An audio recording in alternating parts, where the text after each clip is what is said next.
உங்களை தாழ்த்தி ஒரு மனதை காத்துக் கொள்ளுங்கள். எபேசியர் 4வது அதிகாரம் 1, 2, 3 வசனத்தை வாசிக்கும் போது வேதம் சொல்லுகிறது, நீங்கள் அழைக்கப்பட்ட அழைப்புக்கு பாத்திரவான்களாய் நடந்து மிகுந்த மனத்தாழ்மையும் சாந்தமும் நீடிய பொறுமையும் உடையவர்களாய் அன்பினால் ஒருவரை ஒருவர் தாங்கி சமாதான கட்டினால் ஆவியின் ஒருமையை காத்துக் கொள்ளுவதற்கு ஜாக்கிரதையாய் இருங்கள் என்று வேதம் சொல்லுகிறது. அன்பான கர்த்தருடைய பிள்ளைகளே, உங்கள் மனைவியோடோ கணவனோடோ பெற்றோரோடோ பிள்ளைகளோடோ சக மனிதனோடோ ஏதோ ஒரு விஷயத்திலே உங்களுக்குடைய கருத்து வேறுபாடு வந்திருக்கலாம்.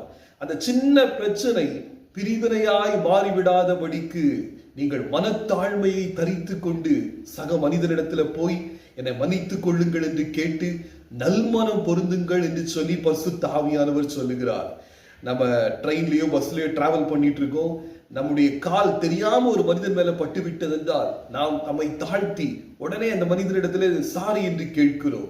அறிமுகம் இல்லாத மனிதனிடத்திலேயே சாரி என்று சொல்லுவோமே ஆனால் நாடெல்லாம் உடன் வாழுகிற கணவனிடத்திலே மனைவியிடத்திலே பெற்றோரிடத்திலே பிள்ளைகளிடத்திலே நாம் பார்க்கிற ஒவ்வொரு மனிதனிடத்திலே நாம் நம்மை தாழ்த்தி மன்னிப்பு கேட்டு ஒரு மனதை காத்துக் கொள்ள வேண்டும் என்று சொல்லி ஆண்டவர் விரும்புகிறார்.